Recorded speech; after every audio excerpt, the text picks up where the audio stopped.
দিল্লির আলোচিত মুখ্যমন্ত্রী অরবিন্দ কেজরিওয়ালকে নিয়ে জলঘোলা কম হয়নি। অনেক নাটকীয়তার পর শুক্রবার তাকে অন্তর্বর্তীকালীন জামিন দিয়েছেন দিল্লির সুপ্রিম কোর্ট। লোকসভা ভোটের চতুর্থ দফার আগেই এমন খবরে দিল্লি জুড়ে তার সমর্থকদের মাঝে এলো স্বস্তির খবর। ভারতীয় সংবাদ মাধ্যমগুলো বলছে, সুপ্রিম কোর্টের বিচারপতি সঞ্জীব খান্না ও দীপঙ্কর দত্ত দুই পক্ষের মতামত শোনার পর মুখ্যমন্ত্রী জামিন মঞ্জুর করেন। জামিন মঞ্জুরের ফলে লোকসভা নির্বাচনী প্রচারে কেজরিওয়াল অংশ নিতে পারবেন।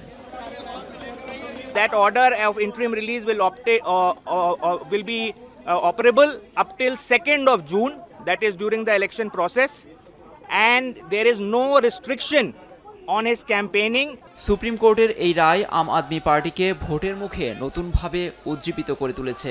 তার জামিনে সুপ্রিম কোর্টের ভূয়সী প্রশংসা করেন দলীয় নেতারা। आज जो सुप्रीम कोर्ट का फैसला आया है, इस फैसले से सिर्फ अरविंद केजरीवाल जी को अंतरिम जमानत नहीं मिली, इस फैसले से सत्य की विजय हुई है, इस फैसले से लोकतंत्र की विजय हुई है, इस फैसले से देश के संविधान की विजय हुई। तो हमारे देश में सुप्रीम कोर्ट सामने आया है और लोकतंत्र की रक्षा करने में सुप्रीम कोर्ट ने एक बहुत बड़ी भूमिका निभाई है। কেজরিওয়ালের অন্তর্বর্তী জামিনে সামাজিক মাধ্যমে এক্সে উচ্ছ্বাস প্রকাশ করেছেন পশ্চিমবঙ্গের মুখ্যমন্ত্রী মমতা বন্দ্যোপাধ্যায়। তিনি লিখেছেন, তার মুক্তি লোকসভা নির্বাচনের জন্য ইতিবাচক।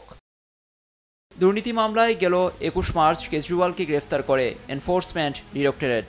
এরপরই তাকে নেওয়া হয় তিহার কারাগারে। তাকে আটকের ঘটনায় নিন্দার বার্তা আসে বিশ্বের বিভিন্ন দেশ থেকে। লুৎফর কবির, নিউজ ডেস্ক, দেশ টিভি।